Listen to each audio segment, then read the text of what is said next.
दान पहले किया था, 50,000 रुपये का दान अभी दे रहे हैं। और जो भी दानी सज्जन दान देना चाहते हैं तो मेरे बाएं हाथ की तरफ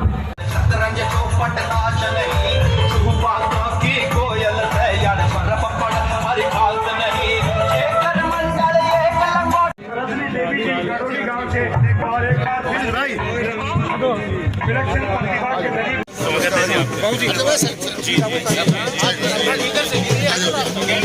हैं। मैं उनसे प्रार्थना करूंगा कि बैठकर थोड़ा 3 आहुति अपने हाथों से डालेंगे, गायत्री मंत्र बोलकर 3 आहुति। ओम भूर्भुवस्वः तत्सवितुर्वरेण्यं भर्गो देवस्य धीमहि धियो यो न प्रचोदयात् स्वाहा। ओम भूर्भुवस्वः तत्सवितुर्वरेण्यं भर्गो देवस्य धीमहि धियो यो न प्रचोदयात् स्वाहा। ओम भूर्भुवस्वः तत्सवितुर्वरेण्यं भर्गो देवस्य धीमहि धियो यो न प्रचोदयात् स्वाहा। आज हवन करवा करके शिलान्यास रखा है जाट भवन के वास्ते गुड़गांव में। पहले सरकार की तरफ से ये नीति थी कि किसी बिरादरी के नाम के ऊपर कोई ज़मीन का आवंटन नहीं होगा। मैं बीजेपी की सरकार की बात कर रहा हूँ। लेकिन पिछले दिनों ने सब ने मिल करके ये सुझाव दिया कि इस तरह से तो कई बिरादरी हमारे से नाराज़ हो जाएंगी, और जब पहले ये करते आए थे अनेक सरकार वाले, तो आपको भी करना चाहिए।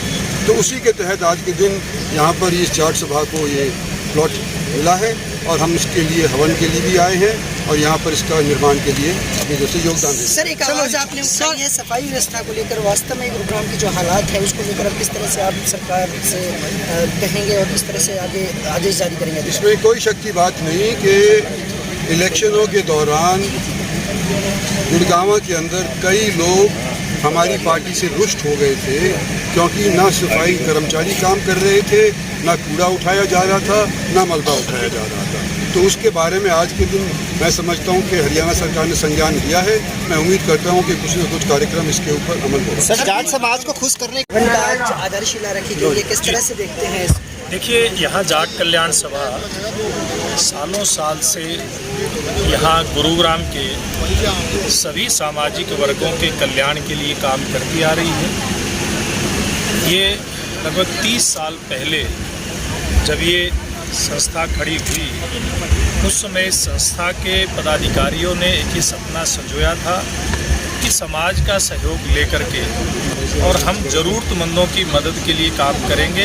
और ये धीरे धीरे आज 2024 में इस संस्था के लिए वो समय आया है कि आज करोड़ों की लागत से यहाँ समाज के सभी वर्गों के कार्यक्रम हो सकें। इस प्रकार का एक बहुत सुंदर सभी व्यवस्थाओं से सुसज्जित एक भवन बनाने का कार्य यहाँ पर आज शुभारंभ हुआ है, जिसका आज भूमि पूजन हुआ है। मैं संस्था के अध्यक्ष प्रीतम जी और इनके सभी पदाधिकारियों को बहुत बहुत बधाई और भविष्य के लिए शुभकामनाएं देता हूँ। सर, लोकसभा चुनाव में कहा जा रहा था जाट समाज से बीजेपी को नाराजगी का सामना करना पड़ा, क्या इसके करने के लिए भवन दिया गया है?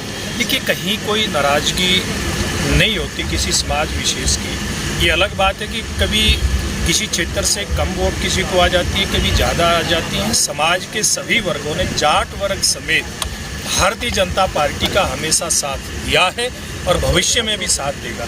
लोकसभा चुनाव देश में हुआ है सर, हरियाणा चुनाव मूड में अभी भी है, विधानसभा का चुनाव है, जो कमी रह गई कैसे तैयारी करें? देखिए, भारतीय जनता पार्टी तो एक चुनाव जब समाप्त होता है उससे अगले दिन ही दूसरे चुनाव की तैयारी शुरू कर देती है।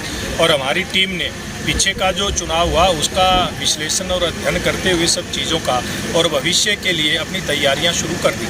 ठीक है। कई नाराजगी जो है आज देखने को मिली है मंच पे। किसी प्रकार की नाराजगी नहीं, कोई इस प्रकार का विषय नहीं था। और पूरी तरह से समाज का एक एक व्यक्ति, चाहे वो साधारण तौर पे कोई भी खेत क्यार से जुड़ा हुआ व्यक्ति हो या कोई बड़ा इंडस्ट्रियलिस्ट हो, हर एक व्यक्ति की इच्छा है कि ये बहुत ही शानदार आलीशान भवन बन के तैयार हो और हमारी जो आने वाली पीढ़ियाँ हैं उनको भी एक इस प्रकार का संदेश दे कि किस प्रकार की कुर्बानियाँ, किस प्रकार की इस देश के अंदर एक अलग जगाने का काम जाट समाज ने किया था।